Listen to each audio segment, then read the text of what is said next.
First ever factory outlet, Chandanagar, Mukunda Jewelers, opening soon. No making charges.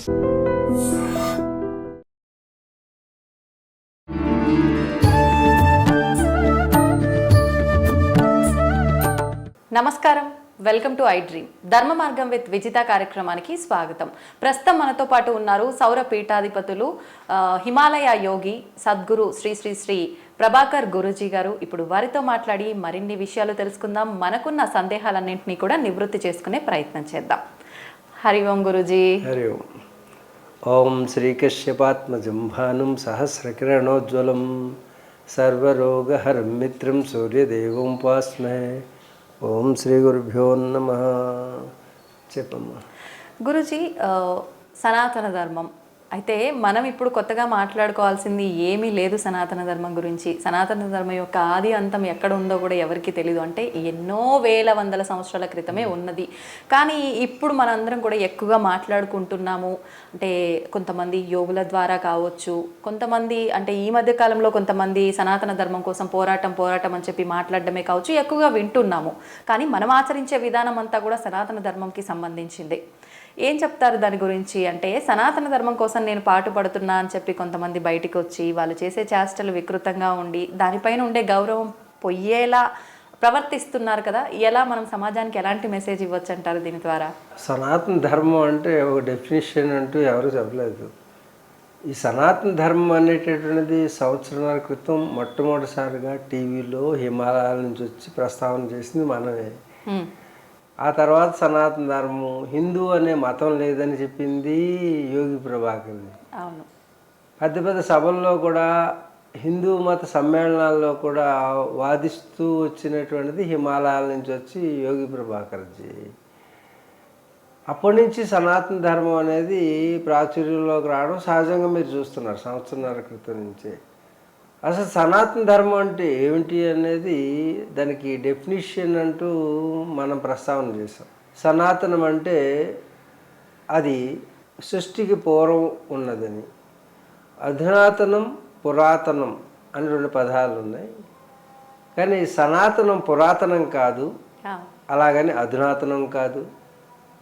అధునాతనం అంటే modern ఎరాకి సంబంధించినటువంటి, పురాతనం అంటే ancient కల్చర్కి సంబంధించింది. ఒక శక్తి ఆధారంగా ఒక ఉపాధి పనిచేయడాన్ని సనాతనం అంటారు. అంటే శక్తి ఆధారంగా ఈ సకల సృష్టికి మూలాధారం శక్తి.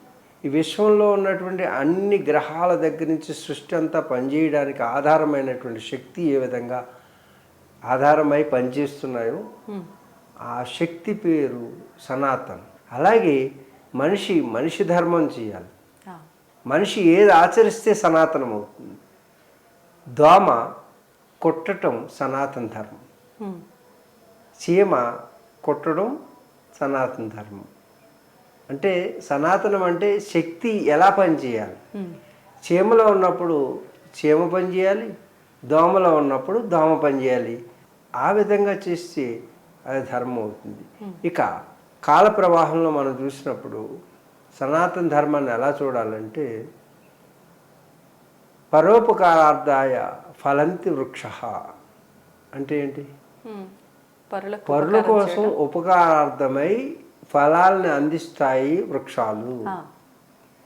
ఆ చెట్టు తినేసింది అనుకో, నావి నేను సంపాదించింది నాకే ఉపయోగపడాలి అనుకుంటే చెట్టు ఒక్క పండును కూడా ఎవరికి అందించదు. వాస్తవం. పరోపకారార్థాయ ఫలంతి వృక్షా, పరోపకారార్థాయ వహంతి నద్య, పరోపకారార్థాయ దుహంతి గావ, పరోపకారార్థాయ మిదం శరీరం. ఇది మానవుడు ఆచరించాల్సింది. అంటే పరోపకారార్థాయ వహంతి నద్య, నదులన్నీ కూడా వాటి కోసం అవి ప్రవహించట్లేదు. అందరి దాహార్తిని తీరుస్తూ, నేలని సస్యశ్యామలం చేస్తూ, వాటిలో వచ్చేటువంటి సస్యాన్ని మనకు ఆహారంగా అందిస్తూ, మనందరినీ జీవనాధారమై నీరు ప్రవహిస్తుంది, తన కోసం తాను కాదు. అలాగే పరోపకారార్థాయ దుహంతి గావ అంటే పరుల ఉపకారార్థమై బిడ్డని కర్కశంగా మనిషి సరిగ్గా పాలు తాగే సమయానికి ఆవు దూడని లేకదూడని లాగేసి పాలు పిండేసి వాడి స్వార్థం కోసం ఉపయోగించుకుంటున్నప్పటికీ పోన్లే నా బిడ్డకి ఆహారం లేకపోయినా వాడి బిడ్డకి ఆహారంగా నేను మారుతున్నానే అని ఆ కరుణా రసమైనటువంటి ఆ నేత్రాలతో ఆ గోవు చూస్తుందే అది ధర్మం. అందుకే గోమాతకి సాక్షాత్తు మనం శిరస్సు ఉంచి నమస్కరించాలి. ఇప్పుడు నేను నాది అనే స్వార్థం కూడా ఉండాలని కొంతమంది చెప్తూ ఉంటారు.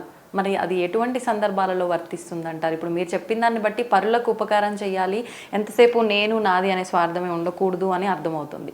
కానీ కొంతమంది చెప్తూ ఉంటారు కదా, నేను నాది అనే స్వార్థం. ఏ సందర్భంలో నేను నాది అనే స్వార్థం కూడా ఉండాలంటారంటే, అసలు పూర్తిగా తన వాళ్ళని వదిలేసి, తన కర్తవ్యాన్ని వదిలేసి, తన భార్య పిల్లల్ని గాలికి వదిలేసి, వాడు మాత్రం లోకాలలో సంచరిస్తూ లోకాన్ని ఉద్ధరించడానికి పోతానంటే కాదు. ముందు వ్యక్తిగత కర్తవ్యాన్ని నిర్వర్తించి, వ్యక్తిగత బాధ్యతలు నిర్వర్తించి, ఆ బాధ్యతలు నిర్వర్తిస్తూ లోకానికి ఉపయోగపడేటటువంటిది శ్లోకము. బయట శ్లోకము అంటే అది కుదరదు. అందరూ సుఖంగా ఉండాలి, అందులో మనం కూడా సుఖంగా ఉండాలి అనుకోవాలి. కానీ నేనే సుఖంగా ఉండాలి, అందరిలో ఎలా ఉన్నా అందరూ నా సుఖం కోసం కోరుకోవాలనుకుంటే ఇది అధర్మం అవుతుంది. ఇప్పుడు శోకాన్ని కోరుకోకూడదు, ఎప్పుడు ఏడ్చుకుంటూ ఉండాలని కోరుకుంటామా? అలా కోరుకోకూడదు అన్నారు. మనం కోరుకున్నంత మాత్రానే శోకం వస్తుందా? మనం చేసుకున్న కర్మలను బట్టి మనం ఆనందపడుతున్నామా, బాధపడుతున్నామా, ఎలా ఉన్నాము అనేది దానిపైన ఆధారపడి ఉంటుంది. ఇప్పుడు నేను బాధపడకూడదు అనుకున్నంత మాత్రాన్ని నేను బాధపడకుండా ఉంటానా? ప్రారంధము ఆగామి సంచిత అని చెప్పుకున్నాం. ప్రారంధ కర్మ అంటే ఇప్పుడు నువ్వు అనుభవిస్తున్నది. అలాగే సంచిత అంటే ఇంకా నిలువ ఉన్నవి. మన రుణాన్ని బట్టే చూడు, బిడ్డ వచ్చిన ఎలా గొడ్డు వచ్చిన ఎలా అంటారు. ఇది సెంటిమెంట్ కాదు. బిడ్డ అంటే ఆడబిడ్డ, మన కడుపును పుట్టిన బిడ్డ, రెండు కూడా. బిడ్డ వచ్చిన వేళ అంటే నీ జీవితంలో మా పెద్దోడు పుట్టాడండి, అప్పటి నుంచి కలిసి వచ్చిందండి అంటారు. అయితే మా చిన్నోడు పుట్టిన దగ్గర నుంచి కొంచెం బ్యాడ్ పీరియడ్ స్టార్ట్ అయిందంటారు. నిజంగా కూడా టర్నింగ్ పాయింట్స్ ఇవి. నీ జీవితంలో ఒక గోవు ఇంట్లో ప్రవేశించిన వెంటనే వాడు గో సంపద పెరిగిపోయింది. ఇదివరకు డబ్బు కాదు, బ్యాంకులో నిల్వలు కాదు, ఎన్ని ఆవులు ఉన్నాయో వాడంత కోటీశ్వరుడు. గోవులే సంపద, పశు సంపద. పశువు వచ్చిన వెంటనే అది ప్రవేశించిన వెంటనే అన్ని సూడివై అన్ని సంతానము వృద్ధి చెంది ఆ గోవుల యొక్క మంద పెరిగేది. గోవుల మందనే కట్టంగా ఇచ్చేవారు పూర్వం. నువ్వు ఉత్తర గోగ్రహణం మహాభారతంలో ఉత్తర గోగ్రహణం అనేటువంటి కథ ఉంటుంది. వాడి సంపదలన్నీ కోల్పోవడం అంటే గోవులను ఎత్తుకుపోవడం. అందుకు గోవు ఎందుకు సంపద? దుక్కు దున్నాలంటే గో సంతతి కావాలి, పేడ ఉండాలి, నేలకు బలం కావాలంటే, నేలకు బలం ఉంటేనే సంపద వస్తుంది. సంపద ఒకటి తిండి దాని నుంచి వస్తుంది, గడ్డి దాని నుంచి వస్తుంది, పాలు దాని నుంచి వస్తాయి. అన్ని ప్రోడక్టు ఒక ఆవు నుంచే వస్తుంది మనం సంరక్షించడం. అందుకే గోవే సర్వశ్రేష్టమైనది మనకి. అందుకే గోమాత యొక్క సంతతి వల్లనే ఈ భూమి వృద్ధి చెందుతుంది, లేకపోతే సర్వనాశనం అయిపోతుంది. అందుకే గోవుని కాపాడుకోవాలి, గోరక్షణ చేయాలి అంటుంది. అంచేత పశువు వచ్చిన వేళ విశేషం చేత అందుకే మన గృహప్రవేశానికి కూడా మన ఇంట్లోకి ఆవుని తీసుకువెళ్తాం. ఆవు మీ ఇంట్లో దరిద్రం కానీ నెగిటివ్ ఎనర్జీ కానీ ఉంటే అడుగు పెట్టదు ఆవు. ఆవు అడుగు పెట్టదు మీ ఇంట్లోకి, దానికి తెలిసిపోతుంది. ఆ దుష్టశక్తుల ప్రభావం ఉన్నటువంటి ఇంట్లోకి గోవు అడుగు పెడతాయి. ఒకవేళ దుష్టశక్తులు బలీయంగా లేకపోతే ఆవు అడుగు పెడితే ఆ బలహీనంగా ఉన్న దుష్టశక్తులు దూరం అయిపోతాయి. ఒకవేళ ఆవు మూత్రం కానీ అక్కడ దాని గోమయం కానీ వదిలినట్టయితే మరింత శ్రేష్టమైనటువంటి ఇల్లు అని మనం గుర్తించవచ్చు. ఈరోజు ఇచ్చినటువంటి ఆధునిక టెక్నాలజీ ద్వారా ఉన్నటువంటి నెగిటివ్ వైబ్రేషన్, ఈవిల్ ఫోర్సెస్ని కూడా నువ్వు గోవు ఉన్న చోట ఈవిల్ ఫోర్సెస్ ఉండు. ఎందుకంటే ఆవు ఆక్సిజన్ పీల్చి ఆక్సిజన్నే వదులుతుంది. ఈ సృష్టిలో ఏ జంతువు కూడా. అందుకు గో సంపదని పెంచుకున్నవాడు కుష్టి వ్యాధి వచ్చినప్పుడు ఈ ఆవు నెమరు వేసేటప్పుడు ఆ నురుగును కనుక రాస్తే చర్మ వ్యాధులన్నీ పోతాయి. ఎలాంటి చర్మ వ్యాధులైనా సరే పోతాయి. అందుకని ఆవు అనేక రకాలైనటువంటి రోగాలను తగ్గిస్తుంది, యోగాన్ని కలిగజేస్తుంది. కాబట్టి ఇంట్లో అయితే గోవు ఉంటుందో ఆ ఇంటికి దుష్టశక్తులు ఎప్పటికీ రావు. ఇప్పుడు పుణ్యం చేసుకున్న వాళ్ళు అలాంటి వాళ్ళ ఇళ్లలో పుడతారన్నారు కదా, అంటే పుణ్యం చేసుకుంటే ఆస్తుల పరంగా హైలో ఉన్న వాళ్ళ ఇంట్లో పుట్టడమా, ఎలా తీసుకోవచ్చు? యోగం అనేది వృద్ధి చెందాలంటే, గతంలో చేసిన యోగం పరంపర కొనసాగాలంటే అడుక్కునే వాళ్ళు, ఎవరి దగ్గర ఆశించే వాళ్ళు ఈ మార్గాన్ని నిలబడలేరు. ఎందుకంటే వాళ్ళు మోసం చేస్తారు. ఆధ్యాత్మికతను పోషించాలంటే తాను ఏది ఆశించిన వాడై ఉండాలి. అందుకు వాడు ఆర్థికంగా గొప్పవాడై పుడతాడు, నిజంగా యోగ సాధకుడు. కాబట్టి అలాంటి ఇంట్లో పుడతాడు. ఆలయం కానీ ఇల్లు కట్టిన వెంటనే మంచి కానీ చెడు కానీ జరుగుతుంది. భార్య వచ్చిన వెంటనే మంచి కానీ చెడు కానీ జరుగుతుంది. బిడ్డ పుట్టిన వెంటనే మంచి కానీ చెడు కానీ జరుగుతుంది. ఇది ప్రారంధానుసారంగా జరుగుతుంది. ప్రారంధం ఆగామి సంచిత అంటే ఇంకా నిలవ ఉన్నాయి, ఈ జన్మ కాదు, ఇంకా రికార్డెడ్ ఉన్నాయి. అంటే శిక్ష వేసేసినవి ఉన్నాయి, ఇంకా అవి 6 ఫైల్స్ ఉన్నాయి. ఒక ఫైల్ పట్టుకుని వచ్చావు, ఈ 6 సంచిత కర్మలు అంటారు. ఈ 6 తర్వాత 7వది నువ్వు తయారు చేయాలి. అప్పుడు ఇక్కడ నువ్వు చేసే పని 7వది రికార్డు అవుతుంది. ప్రారంధాన్ని అనుభవిస్తూ కొత్త కర్మను ఆచరించారు. నాకు ఈ బాధ వచ్చింది కాబట్టి ఈ రోజైనా నేను తిన్నగా ఉండి చక్కటి పనులు చేద్దాం, దానం చేద్దాం, ధర్మం చేద్దాం, యజ్ఞం చేద్దాం, యాగం చేద్దాం, సత్పురుషులతో సాంగత్యం చేద్దాం, దుష్టులతో చేయకూడదు అని ఇప్పుడైనా నువ్వు కనుక మంచి పనులు చేస్తే ఇది 7వ ఫైల్గా తయారయ్యి అది ప్రారంభం అవుతుంది తర్వాత. అందుకే ఈ జన్మను సర్వోత్కృష్టం అన్నారు.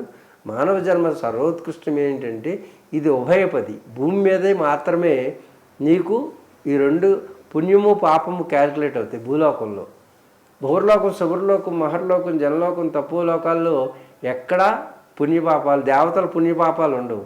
వాళ్ళు కేవలం అనుభవించడమే. దేన్ని? పుణ్యాన్ని. అంటే వాళ్ళకు పుణ్యం మూట కట్టుకుంటేనే వాళ్ళు దేవతలుగా మారారు. ఇంకోటి దేవత. ఇప్పుడు మనకున్న 4 యుగాల్లో మొదటి యుగంలో మొత్తం దేవతలే ఉన్నారు కదా. దేవతలు ఎవరు లేరు, మనుషులు ఉన్నారా? మానవులు లేరు. సత్యహరిశ్చంద్రుడు వీళ్ళందరూ రాజులు కదా. ఇప్పుడు సూర్య భగవానుడు వంశం, సూర్య భగవాన్ నుంచి ఇప్పుడు బ్రహ్మ దగ్గర నుంచి కశ్యపుడి నుంచి సూర్య భగవాన్ నుంచి వచ్చినటువంటి వాడు మనువు నుంచి ఇక్ష్వాకుడు. ఆ ఇక్ష్వాకుడు నుంచి రాజు మొదలయ్యాడు రాజ్యం పరిపాలన. ఇక్ష్వాకు కుల తిలక ఇకనైనా వినవయ్య అనే పాట ఉంది కదా. ఇక్ష్వాకు కులం నుంచి మొదలైంది, అర్థమైంది. ఇక్ష్వాకు, దిలీపుడు, రఘువు, సగరుడు, వీళ్ళందరూ, తర్వాత అజుడు, దిలీపుడు, రఘువంశ చరిత్ర రఘు, వీళ్ళందరూ రాముడు సూర్య భగవాన్ నుంచి పుట్టినటువంటి వాళ్ళు. సూర్యవంశం అక్కడి నుంచి రాముడు వచ్చాడు అనమాట. అర్థమవుతుంది. ఇన్ని తరాల చరిత్ర ఉంది మనకి.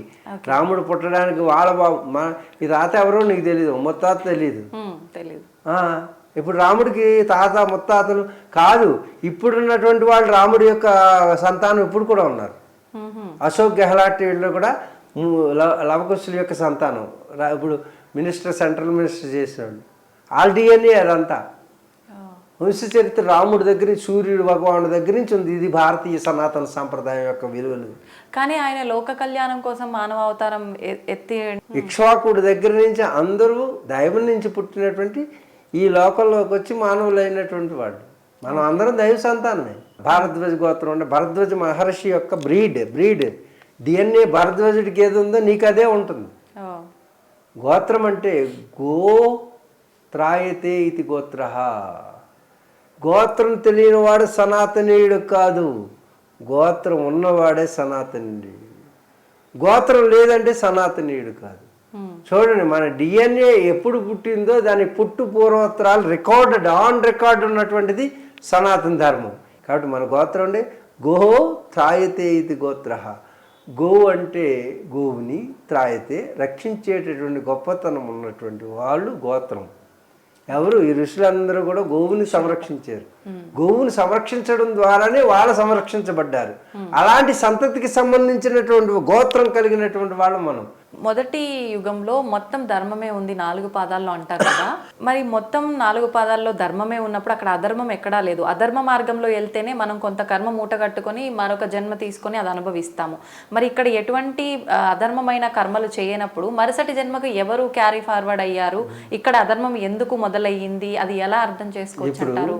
రాత్రి పగలు అంత సహజము, మంచి చెడులో అంతే సహజం. ఇప్పుడు కృతయుగంలో ధర్మం 4 పాదాలు ఉంది. 4 పాదాల నుంచి 3 పాదాలకు ఎందుకు దిగజారిందంటే దాంట్లో కొంత కల్తీ జరిగింది కాబట్టి అప్పుడు ఫిల్టర్ చేస్తే ఇక్కడ 3 పాదాలకు వస్తుంది. త్రేతాయుగంలో ధర్మం 3 పాదాలకు వస్తుంది. ఇక్కడ కూడా త్రేతాయుగంలో ఉన్న క్వాలిటీస్ నెమ్మదిగా పడిపోతాయి. పడిపోయిన తర్వాత ఇటు పెరిగిపోతుంటారు. ద్వాపరంలో అంతమంది ఉండరు, మనుషులు తక్కువ మంది ఉంటారు. ఈ త్రేతాయుగం వచ్చేసరికి అధర్మం పెరిగింది కాబట్టి మనుషుల శాతం వాల్యూమ్ పెరుగుతుంది, జనాభా పెరుగుతారు, స్థలం తగ్గిపోతుంటుంది. తర్వాత ద్వాపరానికి వచ్చేసరికి చూడు కోట్ల మంది చచ్చిపోయారు. దేంట్లో? కురుక్షేత్ర మహాసంగ్రామం. ఎందుకు? అంత అధర్మం పెరిగిందన్నారు. అర్థమైందా? ఇప్పుడు ఎంతమంది చావాలంటావు కలియుగంలో?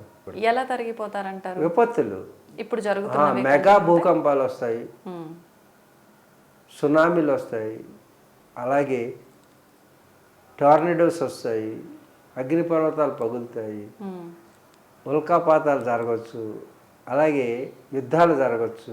ఇది భవిష్యత్తులో జరిగే చెప్తున్నాను నేను నీకు గతంలో చెప్పి నేను హైడ్రా బ్యాడ్ అవుతుందని చెప్పాను. హైడ్రా వచ్చి బ్యాడ్ అవ్వలేదా? అవ్వలేదా? అంతకుముందు ఏం చెప్పాను? ఇది భాగ్యనగరం అవుతుందని చెప్పాను. అంటే భాగ్యనగరం అంటే అప్పుడున్న నగరం ఎలా ఉందో అలా అవుతుంది, ఇప్పుడున్న నగరం కాదు. అంటే అప్పుడున్న చిన్న చిన్న ఇళ్ళు, మైదాన ప్రాంతం రేపు కాబోతుంది అని సూచనప్రాయంగా చెప్పాను నేను. పెద్ద పెద్ద బిల్డింగ్లు ఏమి ఉండవు.